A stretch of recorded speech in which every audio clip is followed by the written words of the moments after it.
8 dari 10 perempuan di Indonesia pernah mengalami pelecehan seksual di ruang publik. Kita tidak hanya bicara soal sentuhan, tapi juga apa yang disebut catcalling, stalking, melakukan paksaan kencan, pertanyaan yang terlalu pribadi atau sederet lainnya.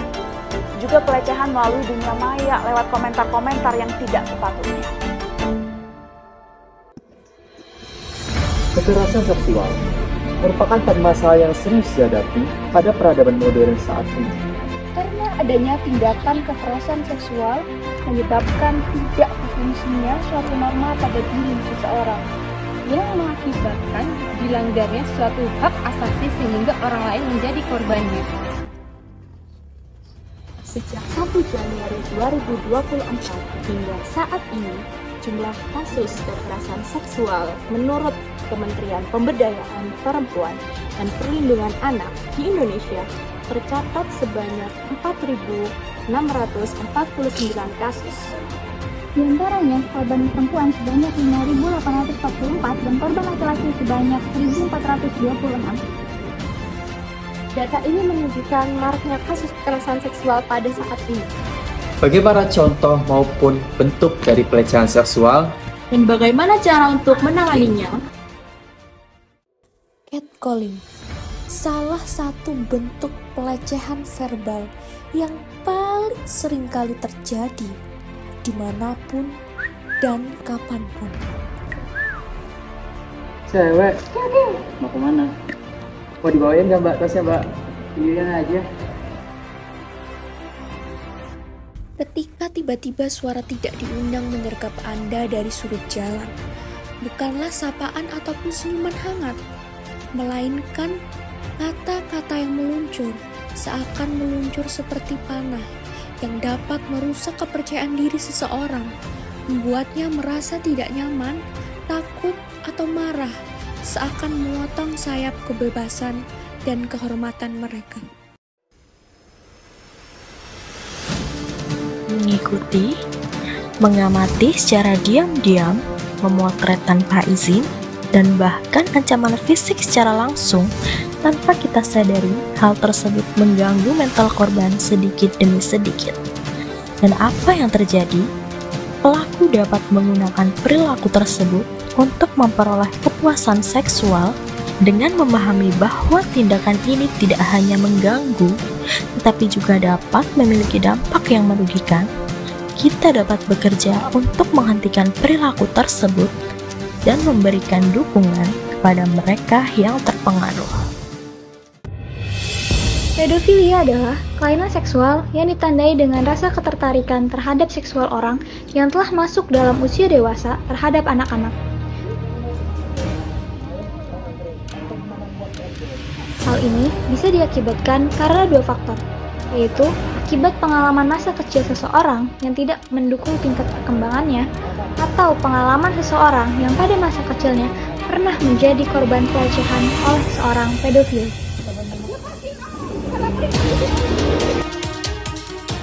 Penderita pedofilia belum tentu memiliki kecenderungan melakukan aksi pelecehan seksual terhadap anak, sebab beberapa di antaranya hanya memiliki ketertarikan saja, namun tidak melakukan tindakan pidana seperti kekerasan seksual pada anak.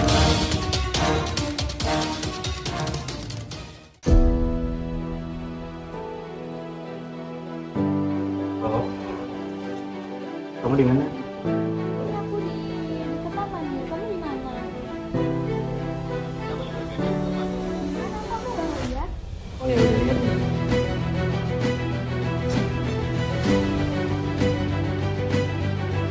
Pada saat ini, pelecehan seksual ringan sering terjadi, merupakan perilaku yang melibatkan penggunaan kekuasaan, intimidasi, atau manipulasi untuk mendapatkan kepuasan seksual tanpa persetujuan dari satu pihak atau lebih. Contoh bentuk pelecehan ringan saat ini yaitu sentuhan yang tidak diinginkan. Pelecehan ini tidak hanya merugikan secara fisik, tetapi juga secara psikologis, meningkatkan dampak traumatis yang dalam bagi korbannya.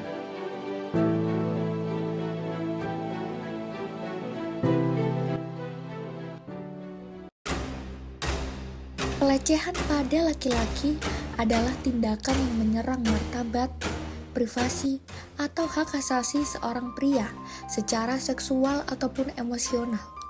Ini bisa termasuk tekanan untuk berperilaku sesuai dengan stereotip maskulinitas dan pelecehan verbal atau fisik yang ditujukan kepada mereka, atau eksploitasi seksual. Meskipun seringkali kurang terlihat atau dianggap tabu dalam masyarakat, pelecehan pada laki-laki juga bisa memiliki dampak yang signifikan terhadap kesejahteraan emosional, psikologis, dan fisik pada korban. Penting untuk mengakui dan mengatasi pelecehan pada laki-laki dengan serius, serta memberikan dukungan dan bantuan kepada mereka yang terkena dampaknya. Pernah mendengar chatting? Ya, salah satu kekerasan seksual yang sangat sering terjadi di dunia maya adalah pelecehan seksual dalam obrolan online. Ketika seseorang melakukan percakapan yang tidak pantas atau meresahkan secara seksual terhadap orang lain.